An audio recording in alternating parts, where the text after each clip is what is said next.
If anyone had any doubts as to the contribution of Jamaica's manufacturing and export sectors to the national coffers, the April 3 launch of Expo Jamaica 2014 should have dispelled this notion. The event attracted over 500 local and international buyers and over 200 exhibitors. It's early days yet in terms of an assessment of how many of these buyers actually made deals with local manufacturers and exporters. JMA President Brian Pengele alluded to the potential strength of the Jamaican brand and the threats which face the productive sector. Strength of brand Jamaica, our strategic location along trading lanes, and many natural resources have made Jamaica a potentially great place to invest, and the 200 or more exhibitors have made a clear commitment to invest and grow Jamaica. Our manufacturers continue to make their commitment to grow Jamaica by contributing over 8% GDP. We pay in excess of $30 billion in taxes annually.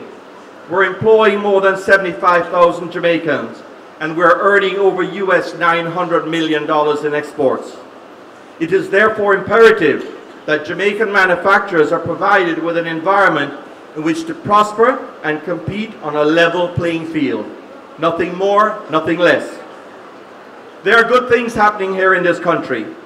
However, we do face immediate and urgent issues that threaten the livelihood of the manufacturing sector. These are the pending application of the general consumption tax and the non-refundable additional consumption tax to be charged on inputs at the port.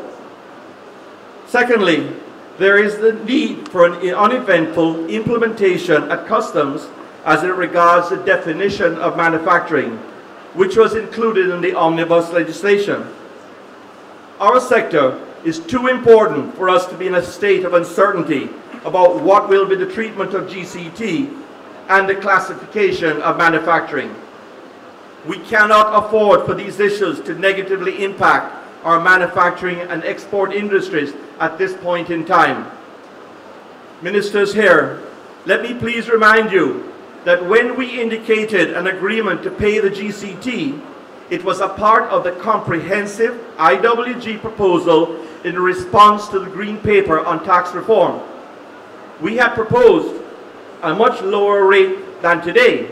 If I recall, it was around 12%, which also included the abolition of advanced GCT, as we believe that an overall lower GCT rate applied across a wider cross-section will widen the tax net, lead to higher disposable income, leading to higher demand for our goods and services, and therefore higher revenues for the government. I'm taking this opportunity to request that very careful thought be applied before such a move is made, as the impact on our sector would be disastrous. Prime Minister Portia Simpson Miller, even while urging exporters to utilize the recently developed Made in Jamaica certification and its value in getting into traditional markets such as the United States, urged exporters to develop new niche markets to exploit the demand for genuine Jamaican goods. Moving forward and achieving growth will require that we seize the moment now, more than ever, to insert our manufacturing and export industry into the global supply and value chain in order to create new revenue streams.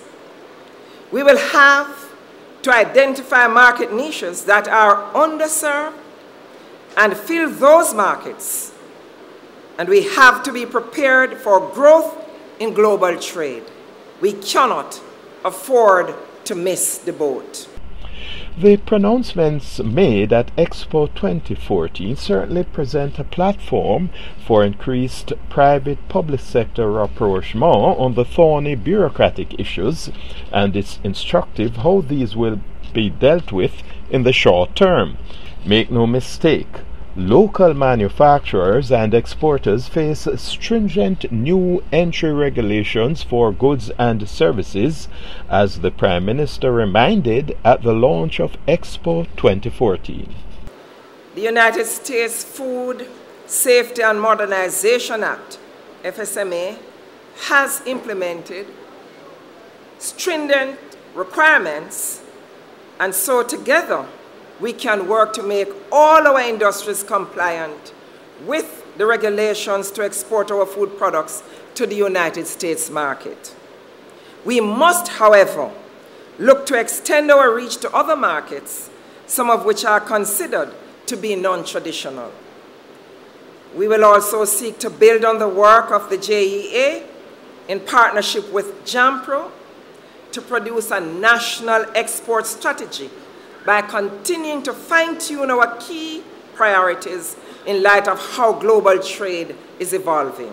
That's this week's edition of The Achievers, which essentially celebrates the work of our intrepid manufacturers and exporters who often work against great odds.